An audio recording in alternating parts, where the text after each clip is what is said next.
नमस्कार दोस्तों, मैं दीपक सैनी आज आपके साथ शेयर करने वाला हूँ भक्त पीपा की रोचक और अद्भुत जानकारी।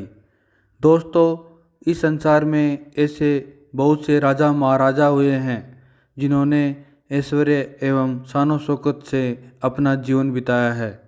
पर कुछ ऐसे राजा महाराजा भी हुए हैं जिन्होंने अपने ज़मीर और आदर्शों के लिए त्याग और बलिदान दिया और सत्यता और ईमानदारी के साथ अपना जीवन बिताया।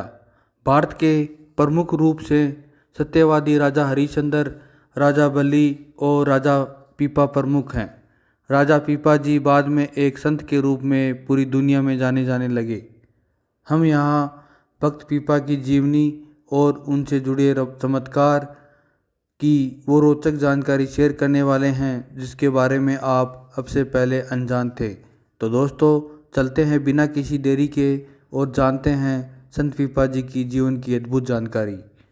भक्त पीपा एक प्रसिद्ध वैष्णव संत थे और वे रामानंदी संप्रदाय के प्रवर्तक थे, कबीर पंथ के अनुयायी थे और आपके सारे भजन एवं वाणियाँ संतवाणी संग्रह में पदों में संग्रहित है।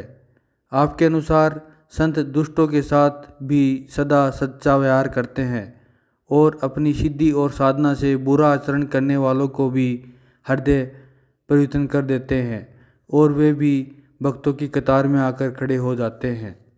पीपा जी देश के महान समाज सुधारकों की श्रेणी में आते हैं। भक्त पीपा का जीवन चरित्र महान था। आपने राजस्थान में भक्ति एवं समाज सुधार का कार्य कर एक अलग जगह थी। संत पीपा ने अपने विचारों और कृतित्व से समाज सुधार का मार्ग प्रशंसन किया। पीपा जी निगुण विचारधारा के संत, कवि एवं समाज सुधारक थे। भक्त पीपा जी ने भारत में चली आ रही चतुर्वर्ण व्यवस्था में नवीन वर्ण एवं श्रमिक वर्ग को सृजित करने में महत्वपूर्ण भूमिका निभाई थी। मित्रों, अब चलते हैं भक्त पीपा जी की जीवनी पर। भक्त पीपा जी का जन्म चैत्र शुक्ल पूर्णिमा को बुधवार 23 अप्रैल 1426 राजस्थान के गागरोनगढ़ झालावाड़ में माँ लक्ष्मीवती, जिनको सफलता देवी जी के नाम से भी जाना जाता है, और पिता चौहान गोत्र के खींची राजवंश के महाराजा कड़वारा के घर पीपा जी का जन्म हुआ था। आपका बचपन का नाम प्रताप राव खींची था। उच्च राजसी शिक्षा दीक्षा के साथ इनकी रुचि अध्यात्म की तरफ भी थी, जिसका प्रभाव उनके साहित्य में स्पष्ट रूप से दिखाई पड़ता है। लोकोक्तियों के अनुसार पीपा जी अपनी कुल देवी से प्रत्यक्ष साक्षात्कार करते थे। वह उनसे बात भी किया करते थे। कुछ दोस्तों के सवाल हैं, भक्त पीपा संत कैसे बने? क्या वे दर्जी समुदाय से थे? दोस्तों, लोकोक्तियों के अनुसार भक्त पीपा जी शिकार के शौकीन थे और वे अक्सर शिकार करने जाते थे।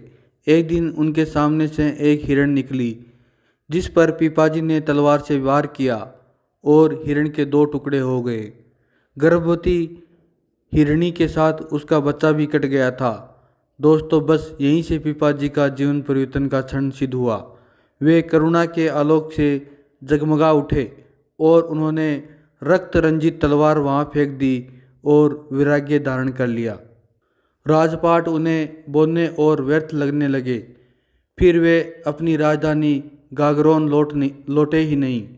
वहीं कुटिया बनाकर रहने लगे, सुई धागे से कपड़े सीने लगे। उनके अधिकांश शिष्य क्षत्रिय थे जो उनकी आहावृत्ति से प्रभावित हुए। वे सिलाई का काम करने लगे। इस तरह पीपावर्गीय समुदाय पैदा हुआ जो राजस्थान, गुजरात, मालवा, मध्य प्रदेश और देश के अन्य भागों में रहते हैं। दर्जी का धंधा करने वाले इस समुदाय के सारे गोत्र राजपूत समुदाय के हैं। दर्जी समुदाय के लोग संत पीपा जी को अपना आराध्य देव मानते हैं। भक्त पीपा जी राजा से संत कैसे बने, इसके लिए एक कहानी यह भी प्रचलित है। संत पीपा पहले गगनौरगढ़ झालावाड़ राजस्थान के प्रतापी राजा थे। शक्ति दुर्गा देवी के आराध्य भक्त पीपा जी साधु संतों की आतिथ्य सत्कार का बहुत ध्यान रखते थे। लेकिन एक बार ऐसी घटना घटी कि वे साधु संतों के भोजन का प्रबंध तो उन्होंने उनके आश्रय स्थल पर कर दिया, पर खुद नहीं जा पाए। साधुओं ने माँ भगवती के इस भगत की सद्बुद्धि के लिए देवी भगवती से प्रार्थना की थी। रात्रि में ही ऐसा चमत्कार हुआ। भगवती राजा के महल में पहुंची और राजा को इस गलती के लिए धिक्कारा। सपन में राजा पीपा उठे और माँ भगवती के मंदिर की ओर निकल पड़े। कहा जाता है मंदिर पहुंचते ही उन्होंने भगवती जी से माफ़ी मांगी और अपने प्रायश्चित के लिए वे विश्वनाथ की नगरी काशी जा पहुँचे। सवेरा होते ही पिपाजी गंगा स्नान कर गुरु रामानंद से मिलने जा पहुँचे, पर वहाँ के पहरेदार द्वारा उनको मिलने नहीं दिया गया। पिपाजी ने अपनी राजा वाले कपड़े उतारकर फिर गुरु रामानंद जी से मिलना चाहा, पर फिर भी ऐसा नहीं हो पाया। अंत में गुरु रामानंद जी ने आदेश दिया, पीपा को बोलो कुएं में कूद जाए। गुरु रामानंद जी का आदेश सुनकर पिपाजी कुएं में कूदने चल पड़े, पर इनको पकड़कर गुरु रामानंद के सामने लाया गया।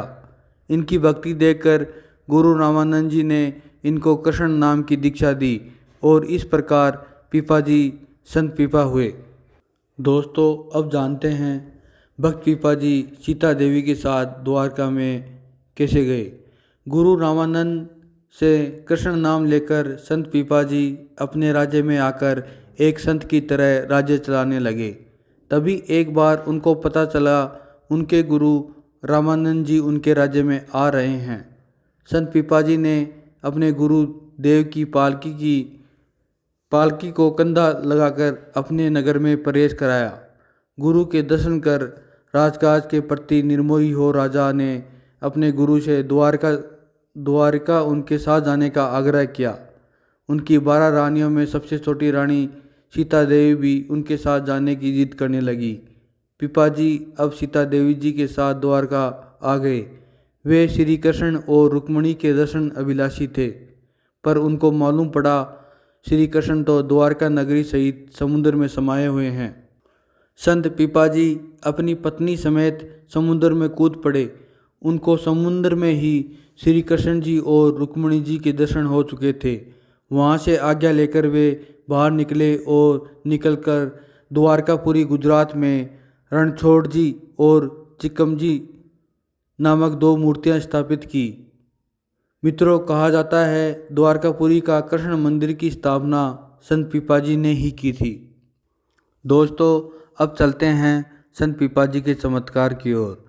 जब संत पिपाजी द्वारकापुरी से अपनी पत्नी सीता जी के साथ वहाँ से तीर्थ यात्रा पर निकल रहे थे तो उनको कुछ मुस्लिम सैनिकों ने सीता देवी जी को घेर लिया। तब संत पिपाजी ने श्री कृष्ण जी को ध्यान किया और उनके चमत्कार से दुष्ट सैनिक भाग गए थे। ऐसे ही तीर्थ यात्रा के दौरान एक शेर ने उन पर आक्रमण कर दिया था।